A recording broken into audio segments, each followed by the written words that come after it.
औज़ुबिल्लाहिमिनश्शैतानिर्रजीम बिस्मिल्लाहिर्रहमानिर्रहीम। Class 11 subject political science, topic rule of law. पहले बच्चों, rule of law. Rule of law या equality before law.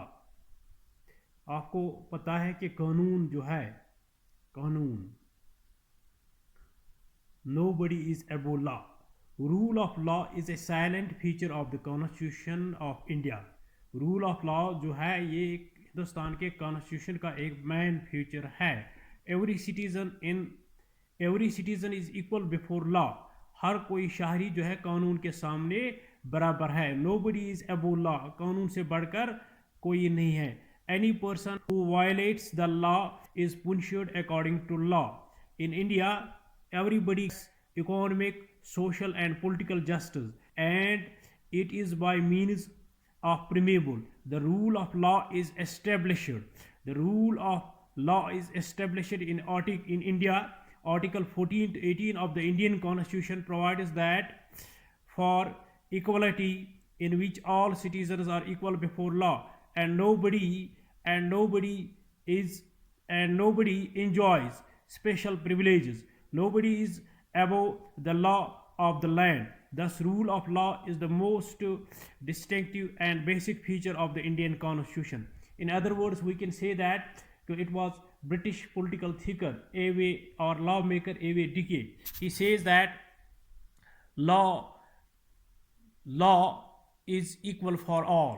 It means that before Constitution there should be no discrimination in the name of rights and duties.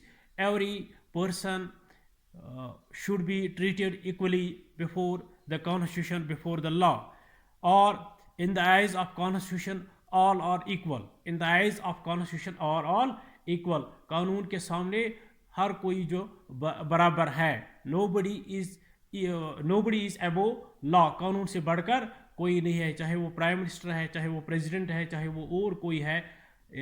Equal rights and equal duties. For example मैं आपको मिसाल दूंगा, बहुत सारे rights हैं हमारे यहाँ, चाहे पॉलिटिकल राइट्स है, इकोनॉमिक राइट्स है, सोशल राइट्स है, तो वो बराबर है। जैसे राइट टू एजुकेशन हर एक के लिए बराबर है, राइट टू वोट हर एक के लिए बराबर है।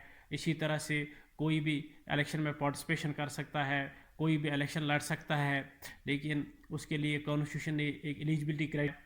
तो ये चीज़ें जो है कानून में है। दैट इज़ कि where there is no law. एक फिलोसफर कहता है, John Locke, where there is no law there is no freedom. यानी जिस मुल्क में कॉन्स्टिट्यूशन नहीं होगा उस मुल्क में किसी किस्म की आज़ादी नहीं होगी। इसमें हम यही याद रखेंगे, in the eyes of constitution, before constitution all are equal, because constitution gives equal rights and equal duties to all in the name of caste, creed, color, sex, tribe, community, religion. Nobody have special privileges. All have equal rights and equal duties. So it means that कि constitution is equal for all, law is equal for all. या हम ये भी कह सकते हैं, कानून के हाथ लंबे होते हैं। कानून जो है हर एक के लिए बराबर है।